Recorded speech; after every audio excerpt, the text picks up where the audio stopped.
कुरुक्षेत्र के RTI activist Pankaj ने जन स्वास्थ्य विभाग से टेंडर, कर्मचारियों और खर्चों को लेकर 15 पॉइंट्स में जानकारी मांगी थी, जिसके लिए उन्होंने 80,000 की फीस भी अदा की, लेकिन विभाग ने न तो समय पर जवाब दिया और न ही पूरी जानकारी दी। करीब 6.5 महीने बाद जब जवाब आया तो वह 40,000 पन्नों में फैला 1 क्विंटल से ज्यादा वजनी दस्तावेज निकला। पंकज का आरोप है कि जवाब में आधी जानकारी गायब थी और बाकी कागज गैर जरूरी रिकॉर्ड से भरे थे। अब उन्होंने राज्य सूचना आयोग से अपील की है, जिसे स्वीकार कर लिया गया है। वहीं विभाग ने जो फीस ली थी वो भी अभी तक खाते में जमा नहीं करवाई गई है, जिसकी पुष्टि बैंक ने की है।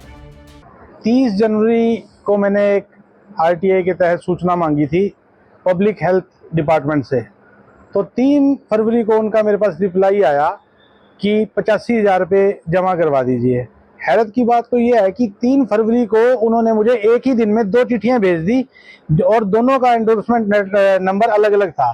पहले उन्होंने मेरे को एक चिट्ठी में जो है सीसी करके भेजा, जहां जिस चिट्ठी में उन्होंने अपने एसडीओज को और डिविजन्स को बताया जाए कि कितने पैसे जो है हमें लेने हैं, कितने पैसे बनेंगे और आवेदक से कितने पैसे लेने हैं। तो उसके बाद मैंने विभाग को चिट्ठी लिखी कि आपने मेरे से 85,000 रुपये मांग लिए, ये कैसे मांगे हैं, इसका क्या रीज़न है, अभी मेरे को बताया जाए।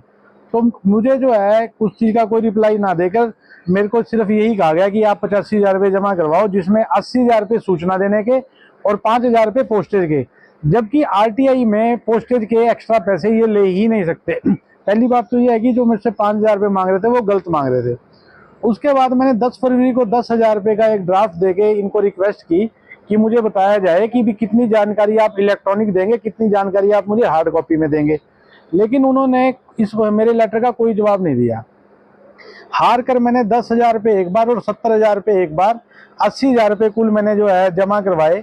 और जमा करवाने के बाद 10 मार्च को मैंने ये पैसे जमा करवाए। 10 मार्च के बाद जो समय के अनुसार जब मेरे पैसे जमा हो गए तो 1 हफ्ते के अंदर अंदर इनको मुझे जानकारी देनी चाहिए थी, लेकिन उसके बावजूद भी इन्होंने मुझे कोई जानकारी नहीं दी।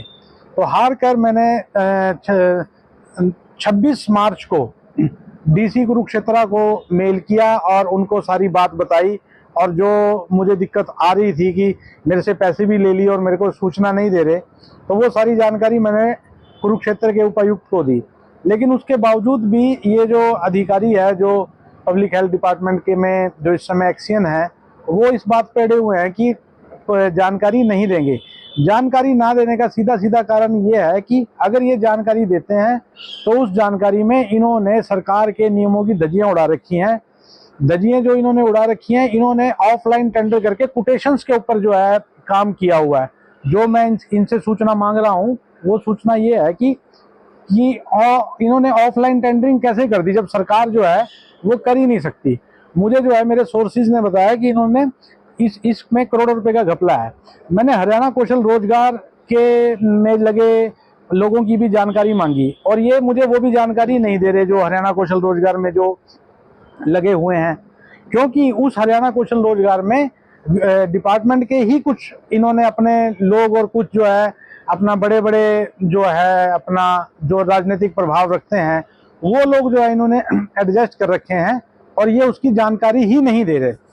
तो ये सारी जो है जब मुझे जानकारी नहीं मिली, मैंने अपना मार्च में जब जो है कहा तो तब भी नहीं मिली। उसके बाद मैंने रेगुलर जो है कम से कम 4-5 बार मैंने गवर्नर हाउस में, सीएम हाउस में, चीफ सेक्रेटरी को और इंजीनियर इन चीफ को जो है मैं मेल करता रहा लगातार और उनको संज्ञान में लाता रहा। तो डीसी मैडम ने जो है इनको स्ट्रिक्टली फिर एक लेटर लिखा कि पैसे लेने के बावजूद भी आप जो है इन्फॉर्मेशन क्यों नहीं दे रहे। तो तब इनको ये लगा कि अब तो देनी पड़ेगी, क्योंकि उससे पहले ये मेरे ऊपर प्रेशर बना रहे थे। मेरे पास कोई ना कोई आ रहा था कि आप इन्फॉर्मेशन मत लो, ये है वो है। तो पेज की जानकारी दी है और क्या इनका दी है या नहीं दी? इन्होंने जो मुझे जानकारी दी है वो पूरी जानकारी नहीं है, वो आधी अधूरी जानकारी है। इन्होंने जो उसमें क्लॉज लगा दिए हैं कि ये जो आरटीआई के दायरे में नहीं आती। अगर आरटीआई के दायरे में अगर वो जानकारी नहीं आती तो इनको पहले दिन ही मुझे सूचना देनी चाहिए थी कि जो मैंने सूचना मांगी है वो आरटीआई के दायरे में नहीं आती। ये जो है मुझे इतने महीने से क्यों लटका रहे थे। और जो अभी आपने पूछा कि इन्होंने मुझे कितने पेज की जानकारी दी है, इनका जो दावा है, इनका दावा ये है कि इन्होंने मुझे 37,543 पेज की जानकारी दी है। वैसे तो ये 37,543 पेज है नहीं, मैंने इनका वेट करवाया। इनका जो कुल वेट है 1 क्विंटल 8 किलो 200 ग्राम है। और जो अगर मैं व्हाइट पेज की पेटी की बात करूं तो वजन के हिसाब से ये 25,000 पेज भी पूरे नहीं बन रहे। और उससे अगली बात जो मैं आपको बताना चाहता हूं, इन्होंने मेरे से 80,000 रुपये ले लिए। जब इन्होंने मेरे से 80,000 रुपये ले लिए, जब इन्होंने पहले कैलकुलेशन कर ली कि 80,000 रुपये, इन्होंने मेरे से एग्जैक्ट अमाउंट मांगा कि 80,000 रुपये जमा करवाऊं, तो इन्होंने मुझे 40,000 पेज क्यों नहीं दिए। उससे भी बड़ा जो सबसे बड़ी बात है, जो सबसे बड़ी बात निकल कर आई है, वो बात ये निकल के आई है कि जो इन्होंने मेरे से पैसे लिए हैं वो इन्होंने सरकारी खाते में पैसे जमा ही नहीं करवाए। और वो जो ड्राफ्ट और बैंकर चेक था, 70,000 रुपये का बैंकर चेक और 10,000 रुपये का ड्राफ्ट, वो जो है 3 महीने की उसकी म्याद होती है और वो म्याद खत्म हो चुकी है। और बैंक ने मुझे लिख के दे दिया है कि वो पेमेंट इन्होंने सरकारी खाते में जमा ही नहीं करवाई। आप देखिए कि कितना बड़ा जो है स्कैंडल है कि इन्होंने पेज फोटोस्टेट करवा दिए हैं, सारा कुछ करवा दिया है। जहां से इन्होंने पेज फोटोस्टेट करवाए हैं वहां पे भी जो पेमेंट है वो पेमेंट इन्होंने सरकारी विभाग से नहीं की। मेरी उस जो है अपना जहां से पेज फोटोस्टेट करवाए हैं, मेरे सोर्सेज ने मुझे बताया कि इन्होंने वो नहीं की।